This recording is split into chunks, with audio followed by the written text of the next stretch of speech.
President Buhari just met his French counterpart Emmanuel Macron on a reciprocal state visit. What will you say are the major highlights of that high-level meeting? Yes, okay, they talked about security. That was obviously a very important one. And in particular, Boko Haram, how the French can help Nigeria in the fight against terrorism. Mr. President briefed on developments that have been taking place on that front, the surrendering of a number of Boko Haram fighters, then of course Islamic State in West Africa, the role that they are now playing, and they were looking at how they can get greater cooperation amongst the various countries in fighting the increasing security threat across the Sahel.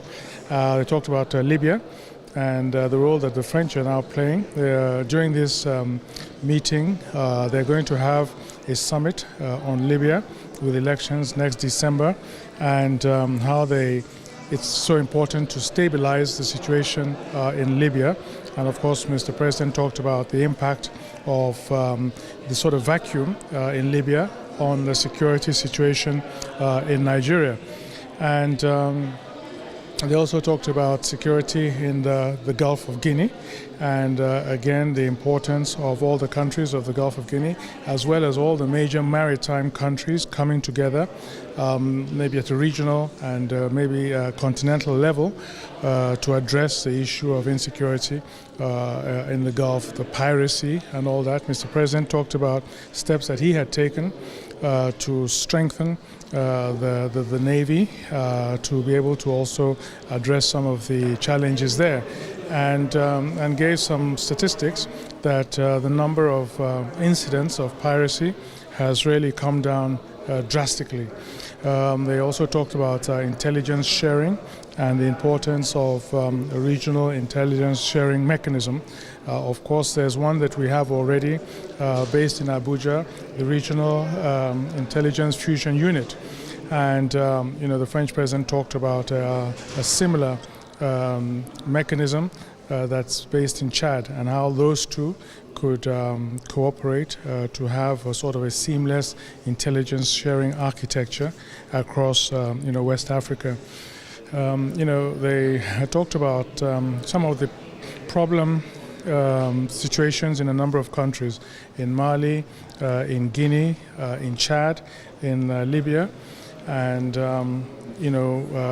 measures that need to be taken. The French president talked about the infusion of mercenaries in Mali, how that is a source of concern to a number of countries, and how this should be addressed very quickly. Otherwise, it's going to spread across the sub-region.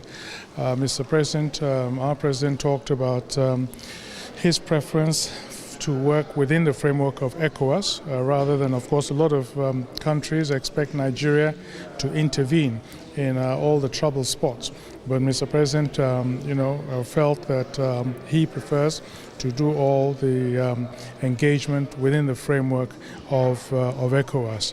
But that clearly the situation in Mali is one of great concern to the countries of the sub-region. And then they also talked about economic integration in West Africa, in particular monetary integration. As you know, a number of the countries were under the French economic zone, and their currencies, the CFR, was tied to the French banking system, supported by the Bank of France, the French reserves. And this is now being loosened as those countries now seek sort of an independent mechanism of their own. But there's a little stress in that between some of the French-speaking countries that want to go immediately to a single currency, and the sort of non-French countries, Francophone countries, that want more convergence and a step-by-step approach. So President Macron, of course, felt that there was a need to maybe go faster, that he's tried to facilitate that with some of the measures they've taken to loosen the French control of those currencies. And, Mr. President, of course, was talking about, the need for convergence and moving forward gradually. So these are really, the issues that were discussed, and in particular also they both appreciated the increase in the volume of trade between Nigeria and France.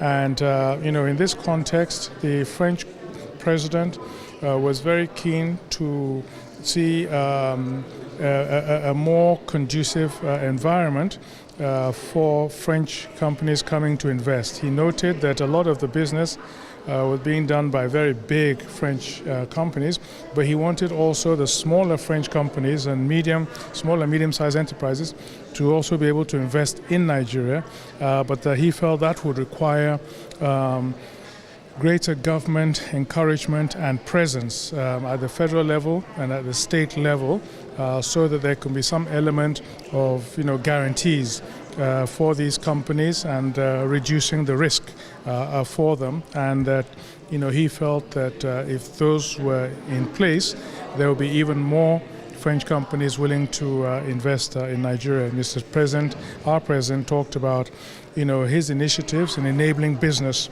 in Nigeria, and some of the tax and profit exporting facilities that have been put in place, and that he felt that this should be a source of encouragement and confidence building for potential investors. Nigeria is surrounded by Francophone countries, the countries that the French have significant control and influence. What would we like to see going forward in terms of security?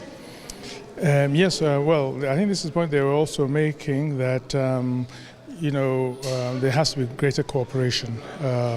It's this security threat is something that calls for coherence and coordination and cooperation amongst all the countries, Francophone or non-Francophone. A lot of that, of course, is being provided within the framework of ECOWAS, where there's now an early warning system that has been put in place across the ECOWAS zone.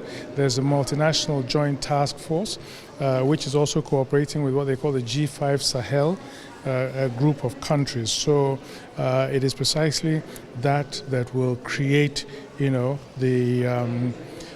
wall of countries that will work together in confronting the security challenges that are faced by the sub-region. Exactly. Okay. The Peace Forum, the 3-day Peace Forum will start tomorrow. What are the expectations of Nigeria from that summit? Well, the Peace Forum is going to discuss so many different issues. Right from cyber security, peace, conflict, terrorism, COVID response, climate change, so right across the gamut. And those are all areas of great interest to Nigeria. Of course, in the area of climate change, we're looking for greater funds made available. The developed countries have promised $100 billion to developing countries. So we also need that. One of the things that we're also pushing for is that they should stop this move towards defunding of gas. So it's going to be a forum in which we can also put that across, and Mr. President is going to put that across very strongly in his statement, and and also call for less vaccine nationalism, and greater vaccines are made available to countries, and for Nigeria to be one of the countries in which assistance should be provided to manufacture vaccines and as I said, support in anti-terrorism actions, and support with renewables, and on cyberspace, greater cooperation in that area. There's also going to be, discussions on gender issues, and Nigeria will be able to talk about, what we're doing in the area of women empowerment and gender equality, and so forth. Thank you.